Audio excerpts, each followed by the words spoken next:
From Raymond Terrace to Richmond Hill, Byron Bay to Benaway, and all over Sydney, more and more people are listening to Talk Tonight with Graeme Gilbert.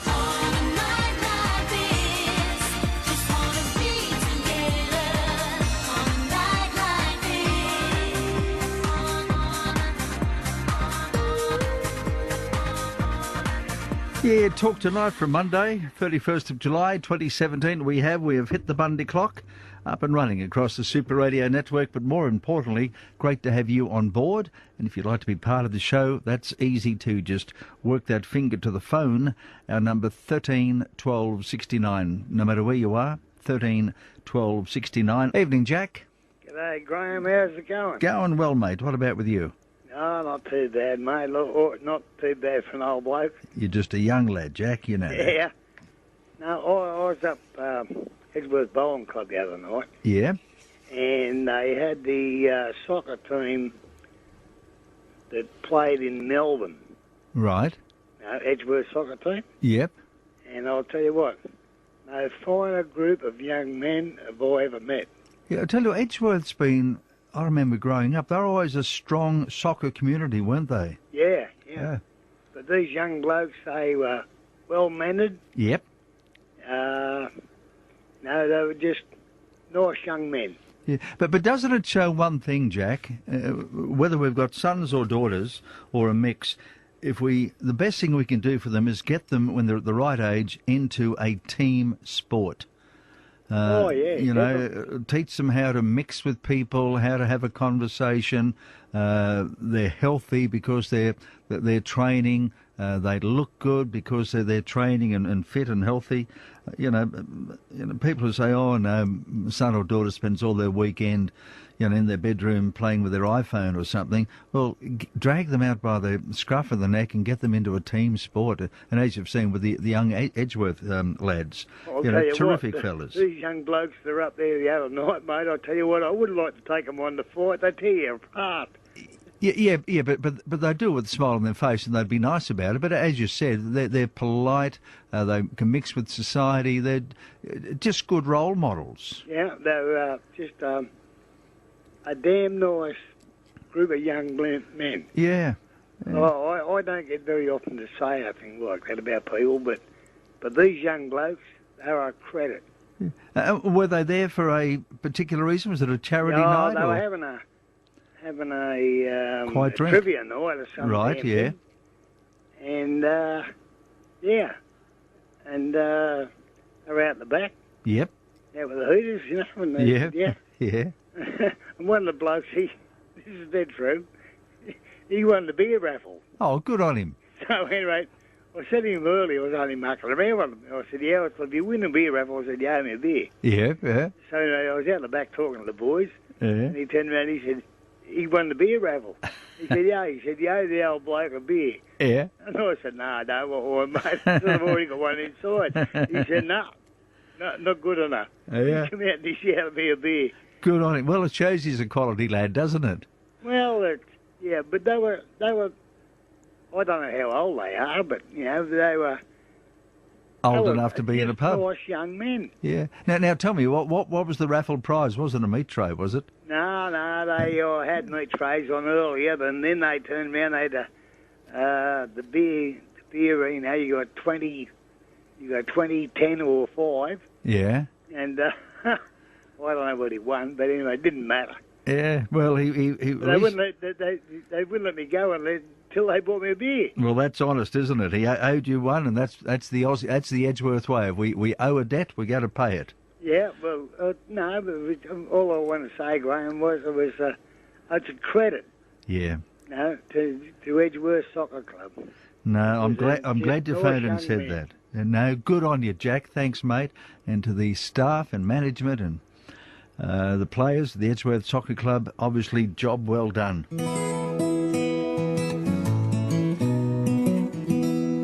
Now, Gladys Berejiklian, this time last year, wasn't Premier of New South Wales, she was Treasurer.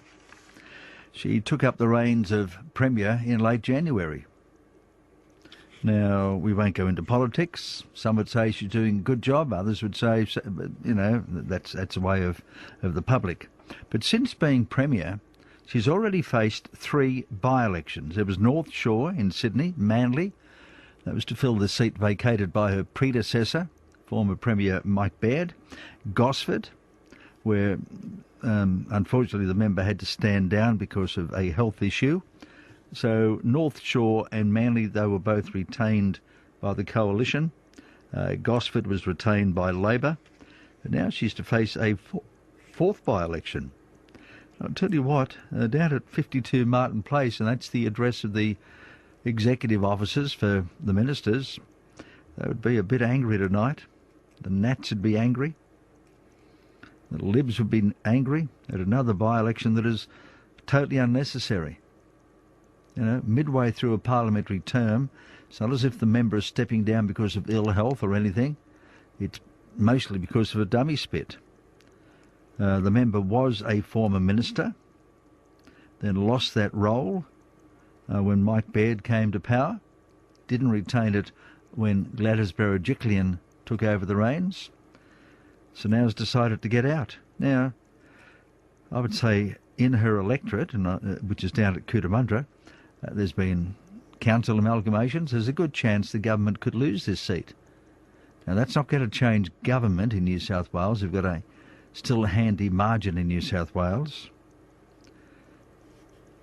But it's just totally unnecessary and a by-election called by a person I would have thought would be the last to spit the dummy, Katrina Hodgkinson.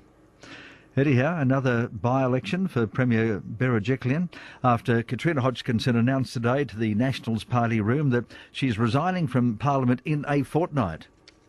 Now, even that is a slap in the face for the electorate. She's not saying, look, I'll go at the next election, so plenty of time for you to hunt around to find a replacement because there will need to be a by-election. No, out in a fortnight. Now, I don't even know if Parliament sits in New South Wales within a fortnight. But anyhow, with now cleaning up the office, there won't be a lot of work done for the people of Cootamundra. They've got every right to be as angry as the Premier and John Barilaro, the Nationals leader. Miss Hodgkinson has confirmed she's retiring, says she wants a succession plan for her seat. Now, the government holds the seat of Cootamundra by 20%, so it's a fair margin, but we've seen those sorts of margins whittled away in by-elections where people traditionally take a swing at the government of the day, whether it's Labor or Conservative. It's a chance to say we don't like this or don't like that, and I would imagine it would be council amalgamations down there where they'll take a big hit, a kick and a double-barrel shotgun to the government. Katrina says, I don't want to stay and get old and bitter. Well, you're young, still beautiful and seemingly sadly bitter, Katrina. She says, I've been thinking about this probably since the last election. Well, why did you stand? Why now cause a by-election? She says, I feel it's time for me to move on and do something else. Miss Hodgkinson was Water Minister in the O'Farrell government, but says she said her retirement had nothing to do with the recent Murray-Darling controversy, saying that she had increased compliance in her time in the job. Another former Water Minister, Kevin Humphries, has also announced his retirement at the next election. Well, I don't think Kevin's lived in his electorate for a while, has he? He decided to live on the coast rather than out towards the areas around Moree. Both were overlooked for ministries after the 2015 election and after the change in leadership from Troy Grant to John Barilaro. So at least Humphries is hanging in till the next election, so plenty of time to find a replacement candidate to stand as a national at the next state election in March of 2019. I don't know who else would stand out there. I don't know if Labor will run a candidate out there. The Greens probably will, a couple of independents. But at least the Nats can do that in a proper way. Cootamundra, been told that the member is out in a fortnight. And let's not forget, it's not just members who decide to quit early. There's staff. Now, and I don't know what the situation is with Katrina's staff. in her Cootamundra office. But some staff go out, they get a bank loan for a house or a car or what have you, and the bank says, you know, have you got a stable job? And they say, yeah, I'm a staffer for such and such a member, and we're there until at least March of 2019, and the bank might say, yep.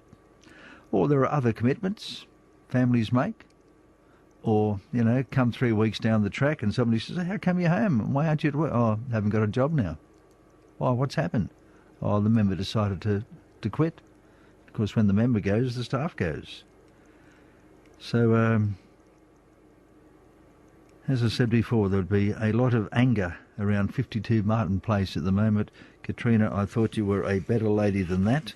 And I think the people of Cootamundra will probably punish your party as a result of your spit the dummy and run. Talk tonight, our number 131269. I don't know why people think that the gay marriage issue is one of the most important things for Parliament to be debating. There's power prices that affect everybody, absolutely everybody. Cost of living. National security, as we've seen again at the weekend. Terrorists are amongst us and plotting. But here we have a Liberal federal member from Queensland saying that he wants to introduce into Parliament a vote for same-sex marriage. Now, this fellow is Trevor Evans. I'm sure he does a good job. He's not the first gay member of Parliament. You know, there's a federal Labor member at the moment who's openly gay and does a very good job. Very good job. She's in a same-sex relationship. We've had gay premiers around Australia. We've had a couple of gay prime ministers. We've had gay people on councils. We've had gay people in media. Heck, I've worked with gay people. I have no problem being in the company of gay couples, whether it's two men or two women. But it's the word marriage we come back to. And the gay community knows that if it was to go to a plebiscite, which is what the federal government went to the last federal election with, and they won the election. They said there would be a plebiscite, allow everybody to have a say, because to change the Marriage Act requires a change to the Constitution. But they know the public across the board would not give a yes vote for gay marriage. And it all comes down to the word marriage, which is a very special, important, and, dare I say it again, sacred word. You don't just rush in and say, oh, you know, let's include everybody. Somebody who falls in love with their pet dog or their pet horse or whatever. That's not what marriage is. Marriage, as defined by law in the Constitution, in the Bible, is the union of a man and a woman. That's why God made two sexes, male and female. And I'll wait until this time of night because most schools children should be in bed by now. You know, to create a baby, to keep the population ticking over for future generations, it takes a male and a female. Simple as that. But Queensland openly gay MP Liberal Trevor Evans has called for the dumping of the Turnbull government's election commitment to hold a plebiscite on same-sex marriage and for it to immediately resolve the issue in a parliamentary vote. Now, Trevor Evans, as you heard during our last national news, he probably is representing his electorate. I don't know what the makeup is there, but he might be representing his electorate. But what about people like Tony Burke? Federal Labor, the leader of the House for the opposition in federal parliament. Tony's a thoroughly decent bloke. I see him around the streets. He is a good bloke. But if Labor were to say to him, there's no conscience vote, you've got to vote as the party wants, and that is for same sex. Now, he represents a very large Muslim makeup in his electorate. Now, they won't even allow homosexuality. So he wouldn't be representing his electorate. Chris Bowen, Shadow Treasurer, much the same. I'm sure there are other members. Now, you may get the trendies who think, let's try and grab the Green or the Socialist vote. Let's talk about same-sex. Take it to the people. That's what the people were promised at the last election, and that's what the people are insisting on. Now, the only person who won't allow a vote of the people is Bill Shorten, who won't allow it to go through the Senate. Tony Abbott wanted it to be a plebiscite. Malcolm Turnbull went to the last election saying he would stand by that. There would be a plebiscite. Everyone would get the vote. Bill Shorten's the only one who says no. So people like Trevor Evans lobby Mr. Shorten. He's on the other side of politics, but lobby him if you want the people to have a vote. We know why certain sections, minority groups, wanted to be a vote of the Parliament, because it might get through. But they know it would be soundly defeated if taken to the broader community. And people like Trevor Evans, you are in a party, a political party. You campaigned at the last election for there to be a plebiscite. That was party policy. That has not changed. If you're not happy with the way Parliament works, get out and, I don't know what you did before politics, but go back to that. He's a first-term MP, holds a marginal seat of Brisbane. He says, I won't rule out crossing the floor and supporting a Labor motion to suspend standing orders before introducing a bill to change the Marriage Act. Now, that might get you, a bit of a gasp, and people down Fortitude Valley might think that's clever and funny. But it's a bit more important, sir, the Marriage Act.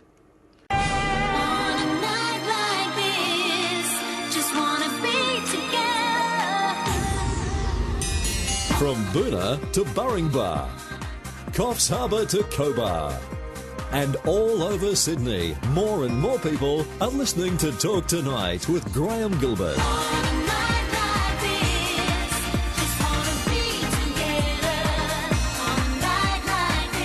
Yeah, let's make it a good night, eh? Bit of fun, although there is a lot of heavy news around. But if there's something you want to bring up, remember you don't have to bring up what we talk about. If it's important to you, it's important to us. It may be something just in your region. You think, they wouldn't be interested in that. Well, yes, we are. If we broadcast into your area, we're interested in what is happening in your area.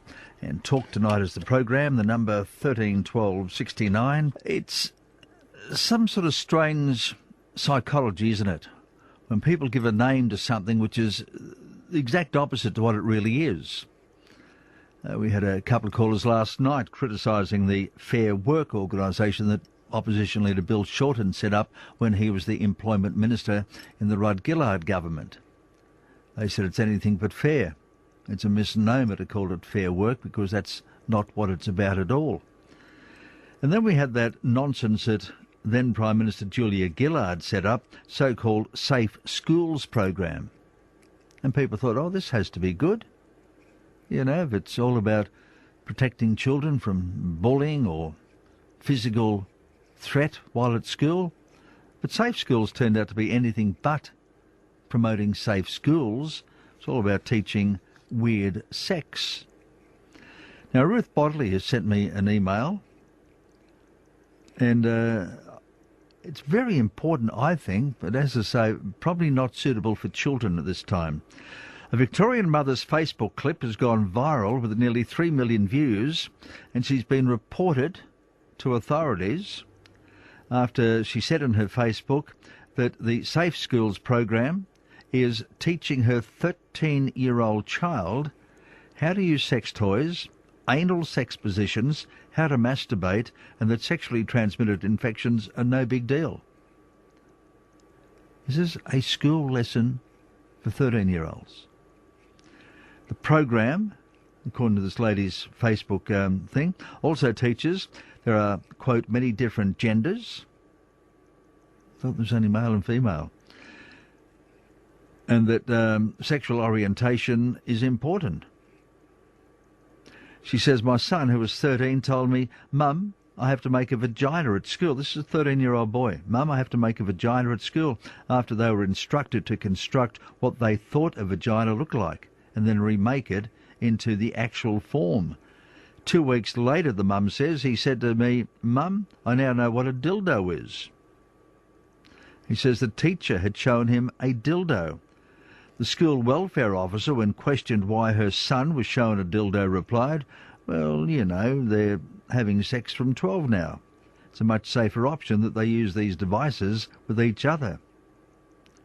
And this is part of what they call a safer options curriculum. A 12-year-old being shown what a dildo looks like and how to use it. And the school welfare officer simply saying, well, it's a safe option. By next year, the Victorian Premier, Daniel Andrews, he has promised the Safe Schools program will be in every school in Victoria, while that same program or resources of similar queer gender theory programs are already in some government schools in other states. Now, surely, as Ruth Bodley says, surely teaching school students about anal sex positions, sex toys and masturbation is highly inappropriate and sexualises children, making them vulnerable to grooming. Schools should be the subject of, schools could be the subject of future litigation by parents or past students for teaching this material to children. And I think there's a good case there. Isn't it the role of parents to educate their children on sexual matters, not the school? Why are so-called safe schools and similar queer gender theory programs trying to usurp the authority of parents in educating their children on sexuality? And it is just that, an area where schools should keep right away from. It's not up to the teacher to decide, oh, this child's old enough to learn about sex. You know, the child may have told a risque joke in the playground or in the classroom. It doesn't mean that a young child actually knows what the joke is all about. It's what we used to call a joke that has two meanings, or smut.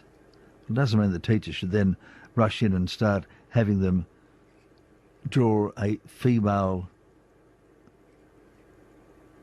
biological part, or what a sex toy is all about and what it looks like. Isn't it time, if the state governments haven't got the guts to do something, isn't it time the federal government simply made a blanket ruling this is not part of an education curriculum? I can imagine young boys and girls after doing that and then being required or expected to concentrate for the rest of the day on geography or mathematics or English punctuation. Just ludicrous. You may have something to say, but I think it's time the federal government simply came in and said schools aren't there for teaching that. Parents will look after the sex education of their children. Let's leave it the way it's always been. Talk tonight on 1312 69.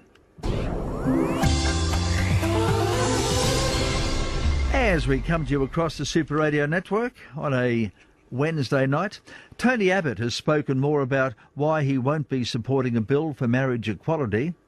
And even that's they now call it marriage equality. It used to be same-sex marriage, and now they try and come up with a softer word. He says he believes the institution of marriage needs be preserved. Mr Abbott was interviewed in Sydney, where he restated his opposition to marriage equality and claimed marriage had, quote, evolved to protect women and children. The concept, he says, of marriage is between a man and a woman, preferably for life, open to children, that long predates our constitution, it long predates our parliament, it long predates the civil law. Frankly, he said, it is something that's very precious in our society. It is something that evolved many centuries ago to protect women and children in a world where they were much less secure than they are now. That's why I would be very reluctant to change, he says. The former Prime Minister's comments come after he also warned the Liberal Party members who crossed the floor to support a same-sex marriage bill will be engaging in a, quote, serious attack on the authority of Malcolm Turnbull. It's interesting, isn't it? Abbott will always protect Turnbull, but Turnbull has trouble even saying the two words, Tony Abbott. Mr Abbott's sharp comment comes less than a week out from a party room meeting which will discuss further steps to progress the issue. But surely he's right. surely Tony Abbott is right, and not just speaking as a man who once studied for the priesthood. He says the concept of marriage is between a man and a woman, preferably for life, open to children, that long predates our constitution, it long predates our parliament, it long predates the civil law. You know, God made man and woman. He didn't make a third sex, and the idea was that man and woman and their descendants would keep the population ticking over of the world. Talk tonight. And a sad note, the former partner of National Rugby League star Bryce Cartwright has been found dead at her Western Sydney home. Brittany Hura's death is not believed to be suspicious. Police were called to a Constitution Hill home after reports the 25-year-old had died. You'll remember last December, Miss Hura was charged with stalking and using a carriage service to menace Cartwright, but those charges were dismissed on mental health grounds. The charges were laid after Hura threatened to kill Cartwright in a video posted on social media. Now, if there's people listening at the moment who feel they need help, you can always get Lifeline 7 days a week, 24 hours a day on 13 11 14.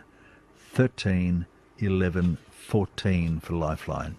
Talk tonight with Graeme Gilbert. It's 27 past 8. You can have your say. And as we always say, you don't have to follow what we're talking about. There's something you want to bring up, you do it. Our number 13 12 69. Evening, Winter. Good evening, Graeme. Hi. I was listening to the lady talking about the M1 and the new laws that are in place. Well, I can say that I came back on the M1 today. Right. And I have never been so terrified in my life. I am aware that, in Europe, they do have, the trucks all go on the inside, on that lane on the outside, and it works. But for some reason, they've got 2 lanes now. And what happened is when I got onto the highway, onto the M1, there was only 1 lane with trucks in it, and it was bumper to bumper. Yeah. And I like to stay on that lane simply because I feel safer. Sure. And anyway, I had a huge truck behind me, huge Big Mac truck behind me and one in front of me, and I've only got a little car, so I thought, look, I'll pull out and I'll go in the second lane. Then there were signs coming up saying that the 2 lanes were for the trucks, which there were only, at one stage there was only 3 lanes. Yeah, so trucks had 2 out of 3, yeah. That's right. So I was pushed out onto the passing lane. Yep. And that was by the Big Mac truck behind me who followed me and who just... And they're very intimidating, aren't they? When you've got a big truck up, up the back of your car, it is very intimidating. Well, I sort of haven't had it quite like that for a while, but this truck was intimidating. He was riding right behind me on my bumper. Yeah. So what I did was I pulled out again onto the passing lane. Yes. And he came right up beside me, but what he did was there were council cars. The Gold Coast City Council trucks were in the second lane, and they were doing the speed limit, of course, and they spotted this truck behind them, and this truck went right onto their bumper, and so the whole lot of them turned their flashing lights on. Right. But I had to accelerate because I got off further down, which is what brings us to what the lady said. I had to go over the speed limit to be able to pass 2 lanes of trucks to get to turn off at the Arundel turn-off. Yes, I know what you mean, yeah. Yeah, and I was literally terrified. There were Big Macs everywhere, and because they're all in 1 lane or 2 lanes, they're all bumper to bumper because they can't speed because, all the cars are in the other lane, and it makes it really, really difficult. On the Autobahn, the roads are a lot wider. It probably is better if you get further up past Boom. Yeah, and also on the Autobahn where the minimum speed limit is, I think, 160. So you're chugging along. I sometimes wonder if our speed limits, particularly on those good roads, and by and large that's a good road between the coast and Brisbane City. Yeah. But I'm wondering if perhaps with modern cars, etc., we take the limit up. But also you're right in regards to trucks having 2 out of 3 lanes. How do you get across? Yeah, That's well, the big question. I mean, I didn't even think about it till today, and I could not get across without, and as I said, I've only got a little car, so Yep. I don't usually like sort of putting my foot down. And the other thing is there's cameras everywhere. that's seemingly every 100 metres there's a new camera along there. And I'm wondering what it's going to be like. Like when they built it, it was a terrific road, but it's probably the busiest stretch of road in Australia these days, and 7 days a week it's busy. Next April, when the Commonwealth Games are on, even though they'll be saying to people, if you're coming down from Brisbane or the Gold Coast, whatever, come by train. But I'm sure a lot of people will say, "Oh, blow that, we'll drive." It's just going to be bedlam. It's bad enough trying to get through Coolangatta and Surfers Paradise, on a Wednesday afternoon these days. Well, I think the other thing's going to be, what is the definition of a truck? Yep, There were utes, there were four-wheel drives all in that lane, and I suppose everyone was sort of playing it a bit careful. I don't know whether four-wheel drives come within that definition. You'd think not, wouldn't you? You would think not, but both lanes were just jam-packed, and as I said, I've never been so scared trying to cross the lanes to get off. And I don't know what the answer is either. Yeah, I must admit, on a motorway, if there's a truck and, we're allowed into the lane, I don't mind getting behind a truck because I know that, the driver's sitting up high, they're going to see things, whereas somebody like you and I in a motor vehicle, it just takes a dog to run out in front of us, you slam on the brakes and that truck has gone straight across you. But what is the answer? I don't know. Do they put another 2 lanes either side? Well, they can't do that all the way because in some areas, you've got buildings and what have you. But something's got to be done. I just don't know what. Well, I think it's because it's wonderful all the things they're doing for the Commonwealth Games, but the trouble is they're doing things, I think, sometimes without thinking very much. Yep. The other thing with putting pedestrian crossings across where cars can go through without having to take any notice of the lights, you know what I mean? Yep. There's 2 new ones that have been done from where I live, and I only realised it when I went out the other morning, and there was a young schoolgirl on her phone, just didn't look up, just crossed straight across one of those turn the corner ones. And the guy behind me, he just pulled out. And he would have run her over if I hadn't thrown my hand out the window in the old-fashioned way. They throw the hand out the window, stick it up in the air. Well, that's another topic, Winter. Hawaii have just brought in a law where if you cross a road looking at a mobile phone, you face I'm just trying to think what it was, $125 fine. Now maybe we've got to start doing that in Australia. You walk around Brisbane, or you walk around any of those areas of the coast, Southport, Surfers, Coolangatta. It's hard to make eye contact with anyone coming towards you. They're all looking down, looking at an iPad or a Oh, that's right. And she would only been between 13, 14 or 15. And she wouldn't have understood. And I threw my hand out, and the guy came to a crunching halt, unfortunately, into me. He didn't do any damage or anything. He just hit my bumper. But that's because nobody knew that it had been turned into a pedestrian crossing. Yeah. On a major Brisbane road. Brisbane Road ran parallel to it. Yeah. And, it's hard enough to get onto Brisbane Road. That's right, yeah. Once you're on, you want to stay all the way through. You want to go through Brisbane up to the Sunshine Coast, up to Noosa and places like that. You think, I'm on this road now, I'll stay on it. It doesn't quite work that way. No, I know it doesn't work that way, but that's how you feel sometimes. But we often come between Ashgrove and the coast, and as I say, it doesn't matter what day of the week you're on it. It is chock-a-block. And absolutely, the Games is going to be a real learning curve, I think. It's going to be learn as you go. But the Gold Coast is a bit, Coolangatta and that, it's a bit like Gosford in New South Wales. Beautiful areas, but I don't know, we'll blame local councils for want of a better target. They've just allowed development after development and no thought about, if you put up a block that's got, 100 units in it. Well, there's 200 cars. That's right. Which need to go somewhere. And Coomera's going to be massive. Oh, exactly. And you've got nowhere to drive, nowhere to park. Once upon a time, you drive down to the coast, have a surf, get in the car and drive home again. Now you're parking about 15 or 20 blocks away from the surf. Been absolutely no thought about the growth in motor vehicles at all. And you have to leave at 2 o'clock to get home in time for 6 o'clock. That's right, yeah. Yeah. Yeah.